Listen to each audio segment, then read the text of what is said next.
நான் சம்பாதிக்கிறேன், என்னோட ஃபேமிலிக்கு நான் பாக்குறேன், நீங்க சம்பாதிக்கிறீங்க, நம்ம குடும்பத்தை நீங்க பாருங்க. ஷேர் பண்ணிக்கலாம் சார், ஷேர் பண்ணலன்னு சொல்ல, பட் இருந்தாலும் ஃபர்ஸ்ட் பிரியாரிட்டி மை ஃபேமிலி. ஏன்னா அவங்க இல்லன்னா கண்டிப்பா நான் வந்திருக்க மாட்டேன். எனக்கா ஒரு இன்கம் வந்துச்சுன்னா நான் அதை ஃப்ரீடமா எடுத்து செலவு பண்ணலாம்.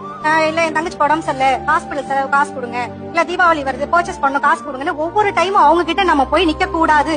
அது என்னோட தன்மான இழப்பா நான் பாக்குறேன் சார். நான் வேலைக்கு போக கூட தேவையில்லை. என்ன சொல்றாங்க, நானே பாத்துக்கிறேன் உன் ஃபேமிலியை சேர்த்து அப்படின்னு சொல்றாங்க.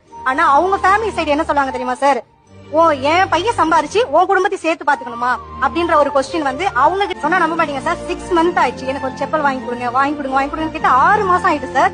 இருக்கிறது போடு, அது அரட்டும், அப்புறமா வாங்கிக்கலாம். ரொம்ப அலட்சியம். எனக்கு என்ன காசு என்கிட்ட இருக்கு, ஆனா அதை என் கணவன் எனக்கு வாங்கி கொடுத்து நான் போடும்போது அது ஒரு லவ், ஒரு ஃபீல். போட்டு பார்த்து நல்லா இருக்காங்க அப்படின்னு கேட்டு வாங்கும்போது அது தனி சந்தோஷம் கிடைக்கல சார். நம்மளோட நம்ம ஒய்ஃப் வந்து அதிகமாக சம்பாரிச்சாலோ இல்லை வந்து என்ன ஓவராக சீன் போடுறா அப்படிங்கிற ஒரு ஈகோ கிளாஷ் வந்து பயங்கரமாக இருக்கும். ஸோ அந்த ஈகோ தான் என்ன பண்ணுதுன்னா அவங்கள வந்து தடுக்குது. ஸோ அந்த ஈகோ இல்லாமல் இப்போ வந்து அவங்களும் ஏர்ன் பண்ணுறாங்க, நீங்களும் ஏர்ன் பண்ணுறீங்கன்னா ஷேர் பண்ணி குடும்பத்தை வந்து ரன் பண்ணலாம்.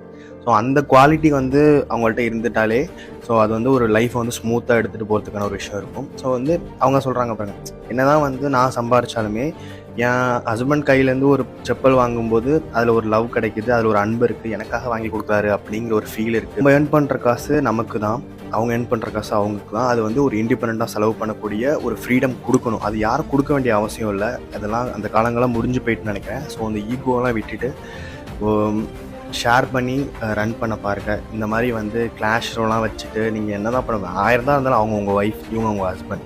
ஸோ வந்து இந்த மாதிரி சண்டைகள் வச்சுட்டு ஒன்றுமே நம்ம பண்ண போகிறது லைஃப்பில் நம்ம அந்த சண்டையை வச்சு நம்ம என்ன சாதிக்க போகிறோம்? இருக்கிற வரையும் ஹாப்பியாக இருந்துப்போம்.